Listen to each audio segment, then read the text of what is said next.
Today's episode is brought to you by the Breckham Group, a supply chain consulting firm built by operators and engineers, not just advisors.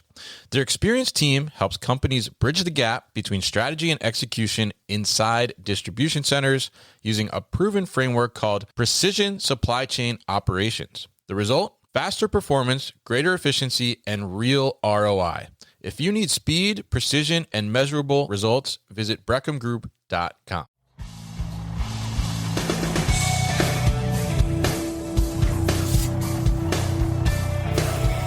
The New Warehouse Podcast, hosted by Kevin Lawton, is your source for insights and ideas from the distribution, transportation, and logistics industry.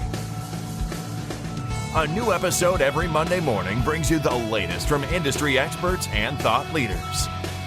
And now, here's Kevin.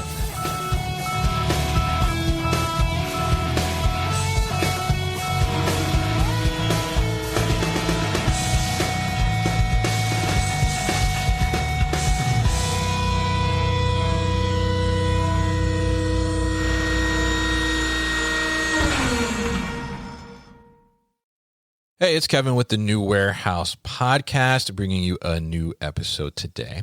And on today's episode, I am going to be joined by Maia Benson, and she is the Chief Business Officer at FlavorCloud, but she's also, she's all around the industry, I'll say, and she knows what's going on from the fulfillment side, supply chain, distribution, logistics, all of those things, and she's got her hands in a little bit of everything, and she knows pretty much everyone, I think, too. I see her all the time in all these different events, so I'm happy we're bringing her on. We're going to tap into some of her knowledge on the FlavorCloud side, specifically around tariffs and cross-border shipments, and talking about some of the impact that tariffs have had on 3PLs and how 3PLs can kind of de-risk and mitigate some of the risks that their clients may be feeling from a tariff perspective. And we're also going to talk about what's kind of the tariff outlook for 26. 25 was a little bit of a wild ride, so we'll see what 26 is going to be like. So, Maia, welcome to the show. How are you? Thank you so much for having me, Kevin. Happy holidays. Excited to be here. And wherever I am, I also certainly enjoy seeing you. So it feels like we are absolutely in the same shared network and friend circle. So yes, so great to be here. Yeah, 100%. I got to say, the last couple of months, I do feel like our paths have crossed quite a few times. So it's good. So this time we're recording it, right? So it's very good to get you on, and looking forward to this conversation, talking with you. So you're with FlavorCloud. So tell us a little bit about FlavorCloud first, before for people that maybe are not familiar. First of all, we're not a vaping company. Sure. Yeah. Many people hear FlavorCloud, and the most frequent thing I get is, "Oh, are you a vaping company?" Yeah. It's like when I first joined Shopify in 2016, and for a solid year, everyone I knew said, "How's work going at Spotify?"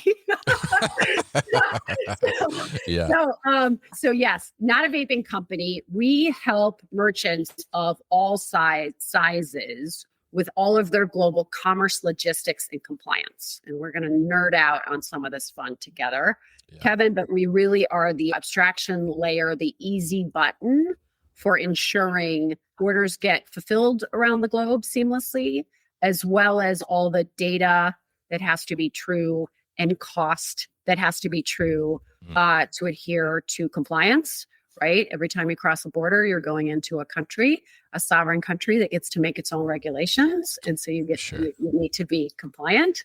And then all that cost data is critical for shippers, 3PLs, brands, et cetera, to have for pricing strategy, right?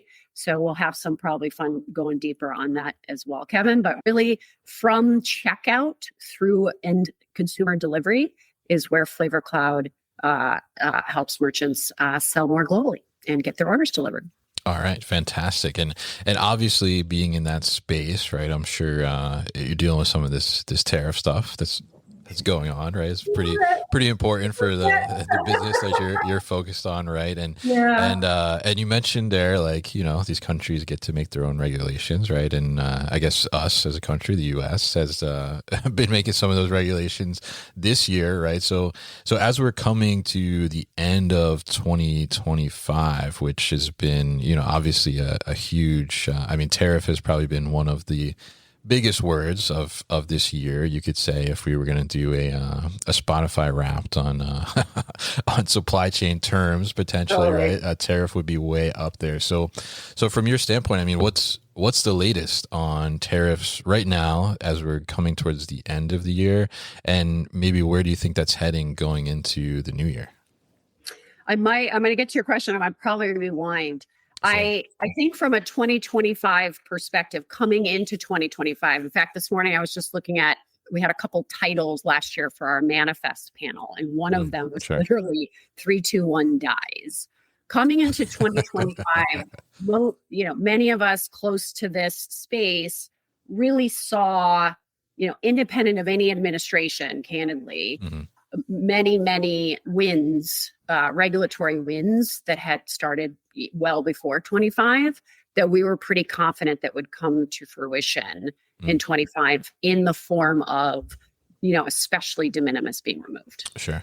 So on one hand, I'll get to your question, but I do think many of us saw the writing on the wall that something at least like 321 and de minimis would be removed. So I don't think there was like surprise from that perspective. Yeah. I think what has been surprising that we've all lived through together, and to be continue to see what happens in 26 together, is just the volatility and the pace of change. Yeah. Right. With new regulations getting put out every 2-3 weeks, being slightly changed at the last minute, right before it takes effect. So just a lot of unpredictability has hit shippers and brands in how to predict their business, predict their margins. Yeah. Right. So 2025, I think, has been, given that volatility and given that difficulty on predicting their margins, been not only a stressful year from that volatility perspective, but also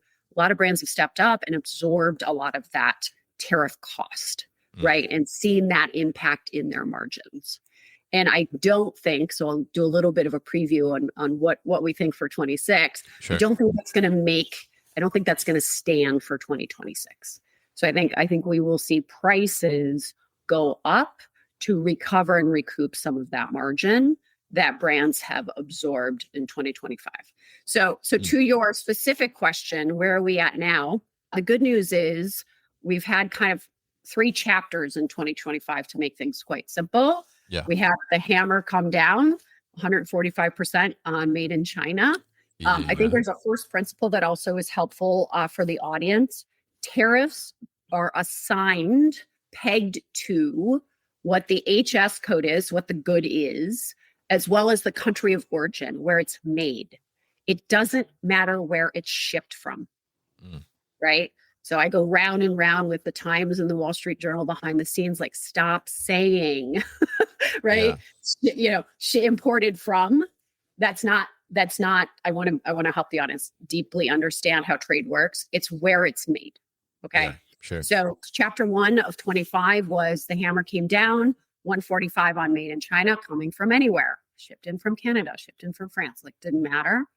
Chapter 2 was a bunch of other countries got 30+% tariffs enacted for periods of time, right? And then some of that got, lowered or eliminated. And then this latest chapter 3 is the heat has definitely come down on made in China, but, Vietnam and India, 2 big suppliers, still remain, above 30%. So the volatility in the past 2 months feels like it's cooled down a little bit. Yeah. Still in aggregate, we have record-breaking number and quantity and breadth of tariffs in place. And that's current state. There's something incredibly important happening right now that you've probably been following, which is the Supreme Court Sure. is now looking at the administration's core first principle reason, or the lever they've used to dynamically issue these tariffs under the Emergency Powers Act, so IEPA. So I think that's, when you say where are we at right now, we've got a little bit of exhale and at least known stability, and some of the tariffs have been reduced on the made in China for now. But we've also got the Supreme Court case going on to understand whether those tariffs were legally put into place. And if they weren't, what happens to all the money we've taken from those tariffs? Are there refunds? Yeah. So anyway, it's an incredibly interesting case that's in flight in Q4. So that's to your question where we're at right now. Yeah, definitely. And I think it's really interesting too, because I think, as we're recording this, I guess it was yesterday, I think I saw like Costco sued, right, as well, looking for refunds or making sure that they will catch get that last night. Interesting. Yes, yeah, that's kind of new, and they have sued the administration, I guess, to hopefully get refunds if that. I think if I'm following it correctly, that story, if that case, deems that the tariffs were illegal, they want to make sure that they're going to get that back. So it's very interesting. I mean, the volatility certainly has been a little crazy, because I think people are just like, what do we do, right? Do we move our supply source? Do we not move our supply source? Because, 1 week it's like, it's not viable, right? And then the next week it's like, whoa, it's still kind of viable, right? But you mentioned that, going into 26 now, right? You think that brands are not going to like stand for it anymore, right? Or absorb, right? So they're not going to absorb it, right? They've got to recover those margins. So I think we're going to see pricing go up. Mm-hmm. I think empowering shippers and brands with the data. So what we're doing a lot these days is, what is the landed cost? What is that duty, tax, brokerage fee, import cost going to be per country, per SKU? And with that data, now that I know that, what's my pricing strategy to still drive optimum conversion, right? Be competitive in market with the price, whilst considering what cost is on the table for the consumer stroke the merchant to pay in terms of import duties and taxes. So I do think pricing's going up, period, hard stop, and data to inform what that pricing should be is a hot topic these days. Yeah, absolutely. And I'm curious, are you seeing, I guess, both from the brands that you just talked to in general, or the brands that are on the FlavorCloud or using FlavorCloud, are you seeing that they are starting to migrate and shift, like where they're doing their production, or where they're sourcing from? Are they making big changes like that? I think that COVID, for many of kind of the mid to larger brands, really introduced the resilience concept of having, we used to lazily call it China plus one, right? Sure. So having more than one sourcing partner.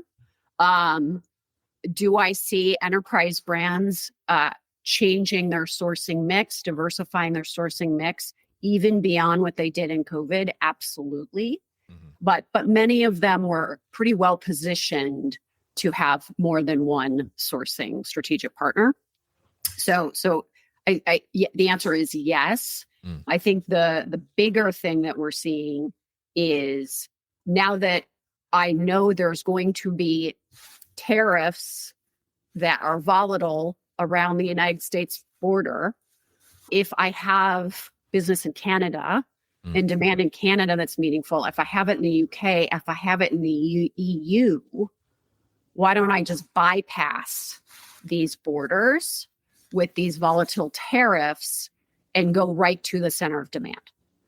So what we're seeing is a shift in how mid-enterprise brands and shippers think about where they place their inventory and what that import move is to optimize and benefit from different import duties and taxes policies, regulatory policies, costs on a per country basis. So So we call this the regionalization of inventory, where you've just got new lanes of supply to regional demand centers around the globe to benefit from, again, different duties, taxes paradigms, as well as when you bring inventory closer to consumers, we all know you're burning less fuel to get the order delivered to them, last mile.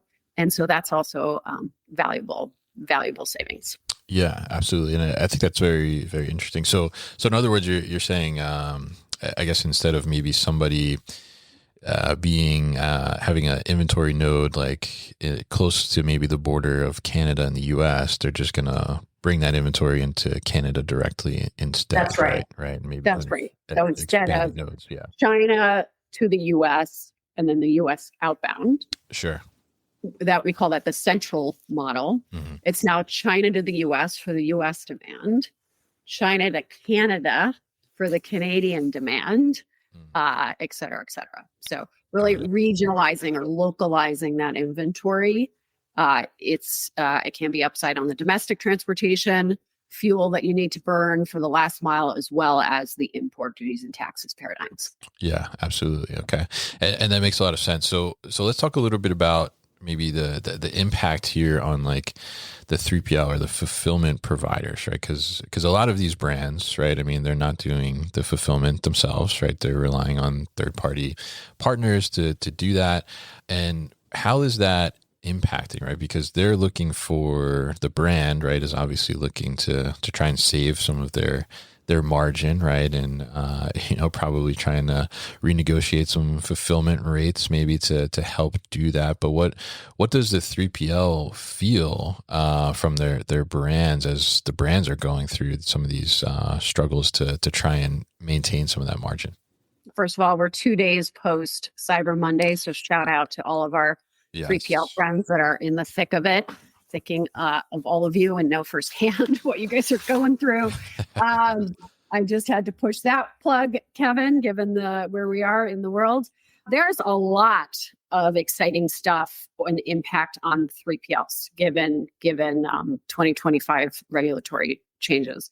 So maybe we'll kind of bucket them and go through them one by one. Sure. First of all, there's a tremendous growth in 3PLs either acquiring or partnering with other 3PLs in the top e-commerce consumer demand countries, right? So there's really interesting evolution of, I'm a US only 3PL, I should have a Canadian partner.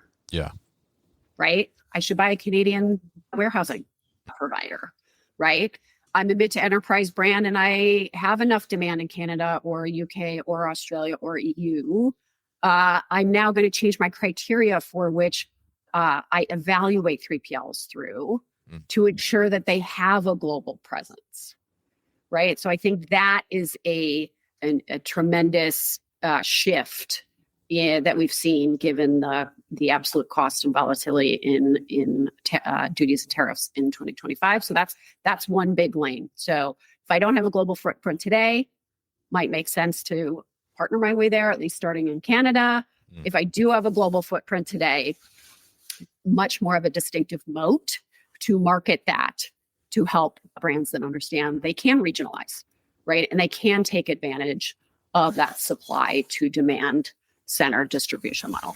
So I think that's one big thing. I think the other big thing that's impacted 3PLs in 2025 is global shipping for many 3PLs has been a competency for years, right? I can leverage UPS, I can leverage DHL, I can leverage FedEx, I can leverage the post office to ship things around the globe, right? And even in 2025, I can do that in a way that's called DDU, where the consumer pays import duties and taxes, right? So the mental model has been, I can do global shipping. Yeah.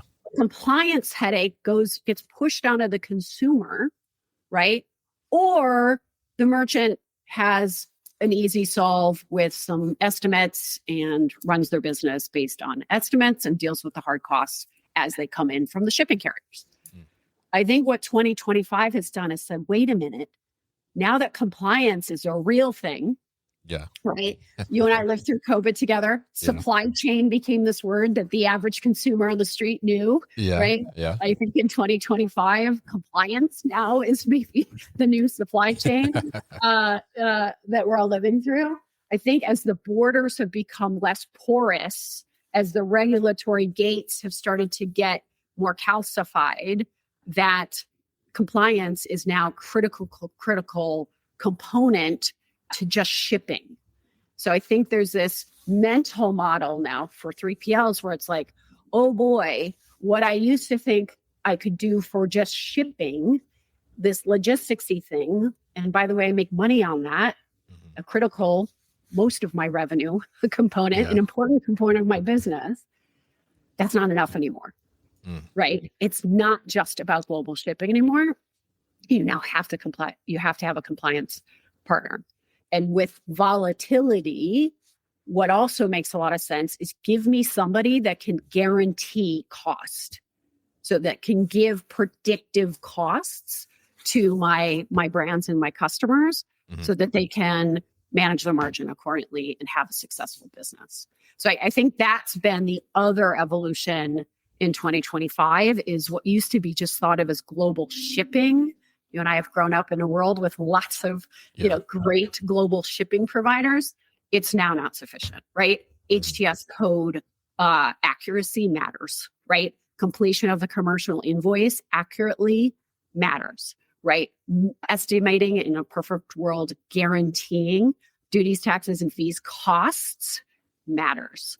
So I think those are two evolutions that candidly, I think in a lot of ways are also very healthy for the 3PLs. It creates actually opportunities, right? 3PLs that have global footprints, 3PLs that can make compliance seamless and friction-free now have moats, right? And so two important areas where I think 25 has impacted 3PLs. Yeah, definitely. And I think it's very interesting to see that. And I've seen too, just discussions with 3PLs, the ones that they're looking like to either partner or should we expand into another country, and brands too that were like, we were just shipping from the UK to the US or somewhere in Europe, right? But now it's like it's getting too expensive to do that. Like we need to find a 3PL that's US based as well, and having like that diversification, even from a startup perspective, companies that are from the get-go, like I prefer to like start with somebody that already has global presence too, because I know I'm going to expand in that way at some point. So it's very interesting there. And I'm curious too, from the 3PL perspective, when we look at the brand portfolios that we may have within the 3PL, right? Are there brands now that because of these changes, are there brands that are potentially risky for a 3PL to have in their portfolio, and should they be assessing like where that country of origin is and think that maybe this is not like a client I want to like bet on for the long term? It's such an interesting question. So if you're the CEO and leader of a 3PL, to date, you've probably had a portfolio risk management strategy. And frequently that risk management strategy's had, two primary vectors, and you might have great perspective here, Kevin, so jump on in. But the core anchors that I've seen are really, do I have a portfolio that is risk mitigated by, I've got some cash cows where I've got, deep moats with that are not going anywhere. But so I've got a backbone here of guaranteed volume effectively. So I have those cash cows. Do I have a segment that's printing labels pretty stably, but might have some churn and might have a mix, but like there's that middle segment of, I print labels for them. Maybe not a cash cow, maybe not a moat, maybe it would see some churn, but pretty good business. And then you might have, hey, these are younger brands. These are growth brands. I'm taking a flyer. I'm taking a risk on investing on. So that is one portfolio risk model that I've seen frequently applied. And then the other thing is many of us have been in this game long enough to have lived through recessions, right? And so you have recession-proof SKU portfolio risk management, right? So as time goes on and you build these amazing long-term partnerships with your brands, you might look at your brand portfolio through more recession-proof, less recession-proof SKUs. So those are two risk models in the D2C fulfillment space that I frequently see employed. I think what 2025 did for us is say, wait a minute, is there now another consideration set around what is the country of origin sitting in my warehouse? And given the volatility to major supply sources and centers, China, India, Vietnam, most impacted in 2025, if I've got a lot of those SKUs, fine. I just got to know now that my brand, my customer, their cost basis went up a lot, right? Yeah. And so what does that do to their business? Do they have enough pricing power, margin power to still grow and win versus, other country of origin SKUs that are less impacted? So I think the country of origin sourcing lens becomes an interesting one for consideration on the portfolio risk side. Yeah, because I think it's a super interesting layer to kind of add in there, right? Because as you talked about earlier, it's like, well, going in 26, some of these brands are going to be like we can't absorb this anymore. Like we got to increase our prices or do something differently to preserve that margin and continue to grow and stay alive ultimately, right? And like you and I, prime example, when March hit in 145 for China. Yeah. You and I literally saw brands stop importing. Yeah. It's going to cost me more to import it than I can get on the sales side. I will be upside down, literally upside down if I do this. If you had a warehouse full of that, right, you're exceptionally exposed. Yeah. So I just, as 3PL, CEOs are listening and operators are listening, I think that's another thoughtful consideration set.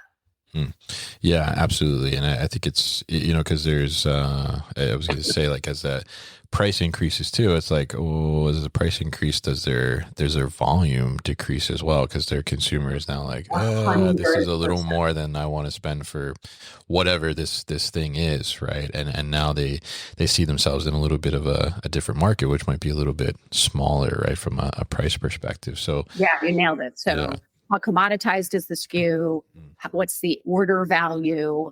What's that margin profile? And how much do they have to play with that to manage this volatility? Yeah. And win at the checkout, right? Yeah. So spot on. Yeah, 100%.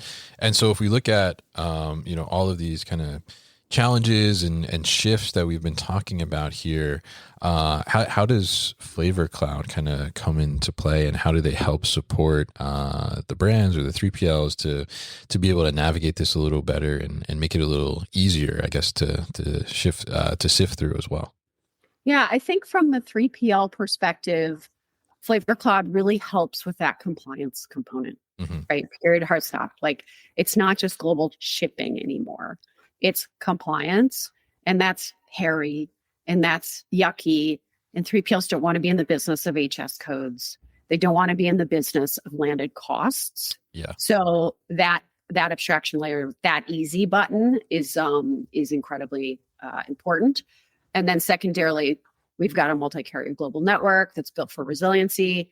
Kevin, we should pause. We've lived through 3 Canada Post strikes in 1 year. Yeah, that's pretty crazy too. Yeah. Right. We had DHL Express in and out of Canada go down for 3 weeks. So multi-carrier, just like we've seen it strategically take over domestic, is critical for cross-border so that you're not caught up in the volatility of the carriers. Also trying to dynamically keep up with the compliance requirements that are changing at the border all the time, right? This doesn't just affect brands, but the actual infrastructure of the carriers as well. So multi-carrier network, Mhm. global network that can move parcels through pallets anywhere to anywhere with great rates and candidly, revenue share like 3PLs are used to, making money on transportation, which is, usually 60 to 70% of the whole nut. Yeah. So that's how we help, and we're proud to partner with them and help. The other thing that we shouldn't also forget is many merchants want to go global and actually have latent consumer demand, right? They've got French consumers coming to their site. They've got Canadian consumers coming to their site. It's just felt like a very heavy lift to access them, right? And so when 3PLs can say, wait a minute, I can help unlock new volume, new orders for this merchant, for this brand with an easy button partner, I think that growth lens still matters. So maybe that's a great segue, Kevin, to maybe just what we've also seen in terms of the impact of the tariffs in 2025, and maybe you've heard maybe my preview for 26. We still see a ton of global cross-border commerce growth, right? So it's been growing faster, about 4x faster than domestic. Really? Through 2025. It's still a very strong growth opportunity. So brands should open up their ears, find partners to make access, to turn on that volume in really easy, simple ways. So there's still a there. That said, do tariffs increase prices, and does that affect demand? Yes, it does. Right? So we have seen continued exciting positive growth in 2025, even with all this volatility. But is the growth rate been as much, as fast, as high as it would have been without the volatility? Probably it's been a little depressed, right? So US and Canada had reciprocal tariffs going on. Right. So that's a very important trade lane. It's a huge trade lane. That's absolutely been impacted. And then we've also seen US and UK be impacted. So that's, just a segue, an important kind of point of context on what we saw. Yeah, absolutely. And I think really, really interesting to hear it and kind of, the supply chain is so interesting because, all of these things have like these kind of ripple effects throughout, right? Like we talked about the impact on the brand, but then there's also the impact on the 3PL and then everybody else involved. And it's incredibly interesting to look at it all. So as we look towards, 2026, we kind of talked a little bit about, what you think is going to happen from a tariff perspective, but I'm curious, like in the overall fulfillment world, what do you think that is going to look like for 2026 in general? I mean, I've been saying this for 18 months, probably close to 2 years, Kevin, and this will be a great discussion set, that we would start to see a consolidation in 3PLs. I think we're finally there in 26. Sure. Yeah. So 3PL unit economics are tough, period, hard stop. And with the cost of goods going up, with fuel going up, you've just got a baseline of costs increasing. 3PLs, I think, are working with even tighter and tighter margins. Yeah. So I do think we'll maybe finally my timing meter on this. I do think we're going to start to see more consolidation of 3PLs, and we're starting to see it, I think, in ways in terms of acquisitions that you're hearing from the Storage of the world, the Carts of the world, et cetera, et cetera. So I think we'll see acceleration there. I think that we are also living through not just a tariff volatility macro force on the 3PLs, but I don't know, this little thing called AI, this little thing called mass investment in robotics and automation. So I think those, pressures and macro forces just make running a 3PL even more challenging these days, right? Yeah. There's a lot of tech out there that's been funded. There's a lot of noise.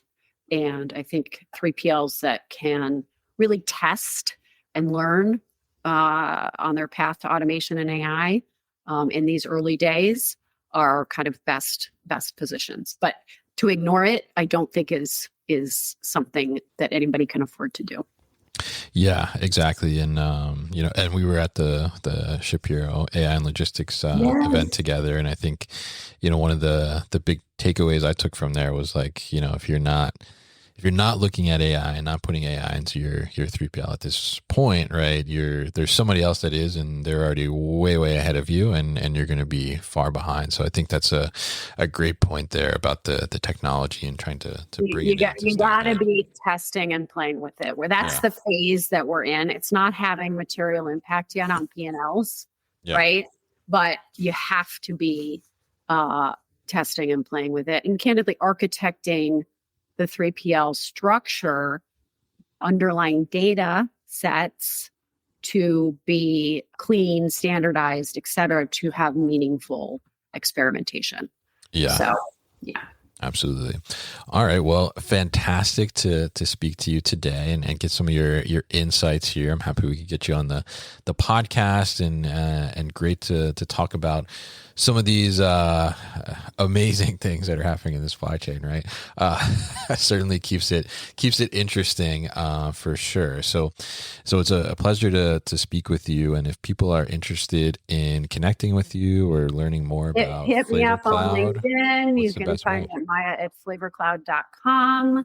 Doors wide open. Looking forward to hearing from the audience. And Kevin, so great to see you. I hope to see you on a tennis court next time. Yeah, we should do that, definitely. You keep doing the industry circuit. Hope to see you on the court for a shared passion. Absolutely. And we'll definitely put all that information for people at thenewwarehouse.com and in the show notes here so they can connect with you. So Maia, it's been a pleasure. Thank you once again for your time on the show today.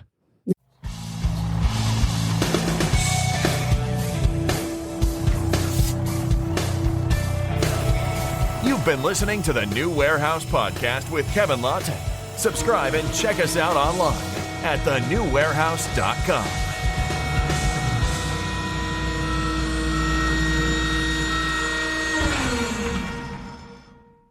Enjoyed this episode?